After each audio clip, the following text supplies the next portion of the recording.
smoke like a rescue in slow motion. The river falls.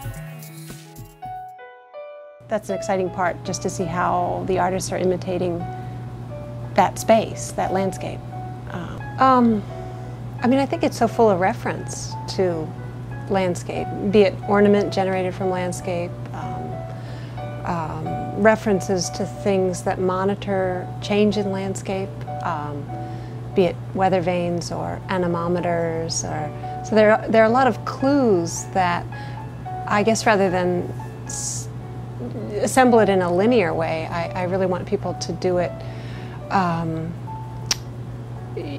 in a pulse that seems like the way we understand a landscape. You know, the timing in a landscape is such that to understand it, you've got to understand the smell and the wind and the strata and the geology and the, there's so many levels to it, but I want people to have to work for it. And the idea of, is property transferable? What is property? Can you have an emotional property without the physical? Can you have the physical without the emotional? Can you have a tie to a place that you've just been in for 2 minutes? And I wanted to play with the idea of taking that with me, like having, you know, your own piece of land.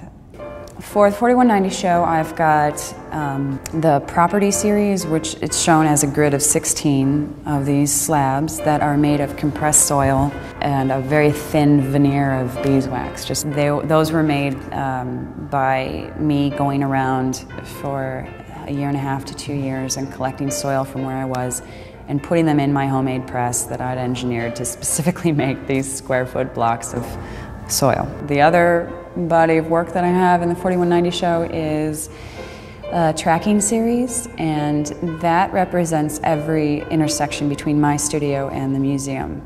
And the point of that is to show not the destination or the route necessarily, but every option on that route.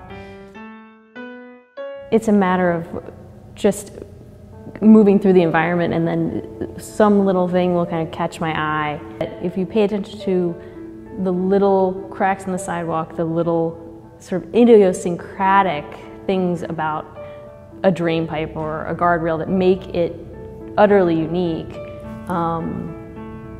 it will sort of illuminate the landscape and, you know, sort of elevate it from that sort of mundane status where you can't even see it anymore come forth. And I think that that shine is sort of paying attention and being in the moment and being aware of your surroundings and lavishing some love on them and kind of indicating that they're worthy of your attention. And that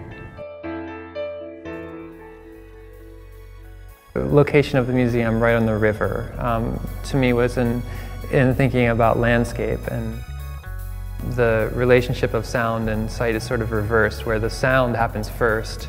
It's nothing that we experience orally, but it creates the vision. So the sound happens, and then that sound creates something that we're seeing. And in the work, I think that it's very much a visual experience. But at the same time, it's sort of a visual in terms of sound. I can't remember when I've made a painting where I didn't have stuff on the bottom of the canvas, which immediately spells out landscape. For the past few years, I've been taking a lot of photographs, and I keep hoping, and it's usually out on the street, that seeps into the paintings, and I think that might be perhaps more than I immediately realized. They represent a place that, to me, is basically who I am. They're not just landscapes of a chosen place, but these are my alter egos in a sense. I want whatever is there to be coming forward to every viewer and engage them in some kind of a dialogue about something. The easiest temptation is to change yourself to fit in according to what's out there. And it's much more difficult to do what you think you should do and hope that what's out there changes to accommodate you.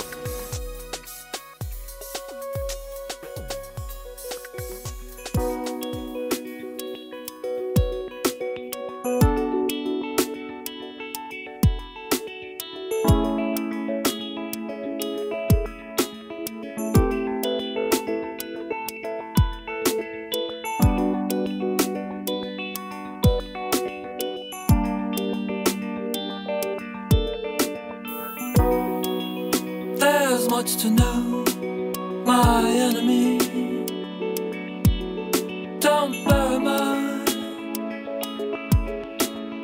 many bleed. And I hope that you're wrong for the last time. I'm taking one more flight.